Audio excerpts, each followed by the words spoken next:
La loi de la résonance se distingue de la loi de l'attraction. Alors que la loi de l'attraction se fonde sur la croyance selon laquelle les pensées positives attirent les expériences positives, et que les pensées négatives attirent les expériences négatives, la loi de la résonance s'appuie sur un fondement similaire, mais encore plus profond. Cette dernière s'appuie sur la puissance des vibrations. Selon la loi de résonance, si vous projetez une certaine vibration, vous attirerez inévitablement une vibration correspondante. Ainsi s'explique le mystère de l'univers. Un semblable attirera toujours un semblable, et les exemples se multiplieront que ce soit chez les humains, la physique, les mathématiques, les planètes, les animaux, l'amour, la vie, etc.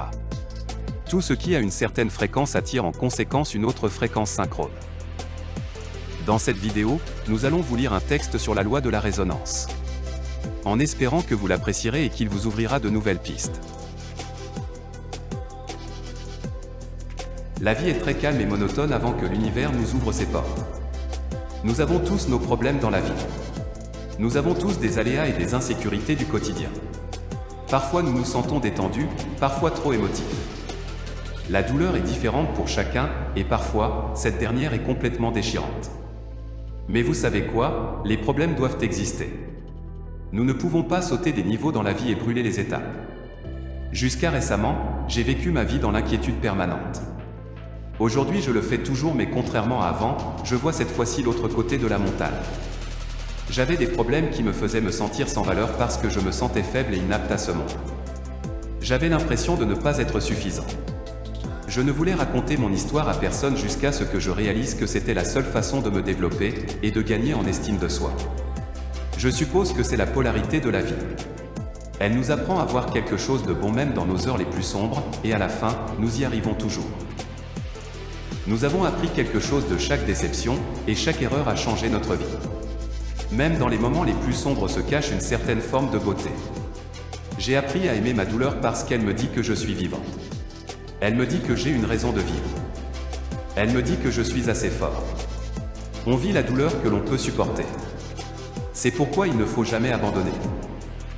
Parfois, cela fait mal de lâcher prise et parfois, il est plus aussi douloureux de rester là où l'on est et de remettre de l'ordre. Il en va de même pour l'amour. L'amour est un professeur de la vie et ses leçons sont étroitement liées à la douleur. Si cette douleur fait si mal, ce n'est pas un hasard, c'est que cette dernière nous pousse tous deux à aller au fond de nous-mêmes pour ouvrir nos esprits. N'abandonnez pas. Vous avez un but dans cette vie et le monde a besoin de votre talent. Ne vous privez pas de la chance de tirer le meilleur parti de la vie. Car avec ou sans problème, elle vaut la peine d'être vécue. Et ceci est dit par quelqu'un qui a été convaincu du contraire pendant bien trop longtemps. La vie est très calme et monotone avant que l'univers nous ouvre ses portes.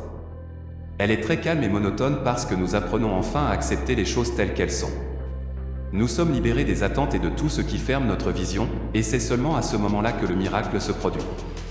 Les portes s'ouvrent quand on est prêt, et non pas quand on en a envie. C'est pourquoi il ne faut pas mépriser les problèmes et la douleur, mais les accueillir à bras ouverts. Ils nous préparent aux belles choses de la vie.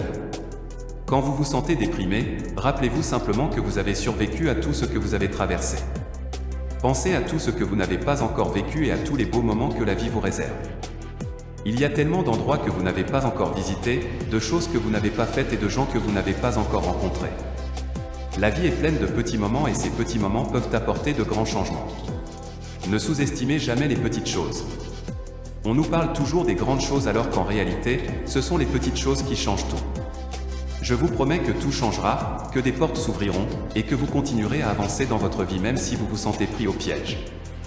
Même si vous perdez espoir, regardez toujours vers l'avant. Ne confondez pas les problèmes et la douleur avec l'échec, votre âme est juste en train de se construire et de se connecter à une nouvelle vibration. Nous vous remercions pour votre attention. Est-ce que vous souhaitez avoir davantage de vidéos comme celle-ci? Vous pouvez partager votre réponse dans les commentaires. Et si vous voulez que nous dessinions le visage de votre âme sœur, nous vous invitons à cliquer sur le lien juste en dessous dans la description pour répondre à notre quiz. De cette façon, grâce à une lecture psychique, nous serons en mesure de trouver votre moitié. Donc si vous êtes intéressé, cliquez sur le bouton ci-dessous.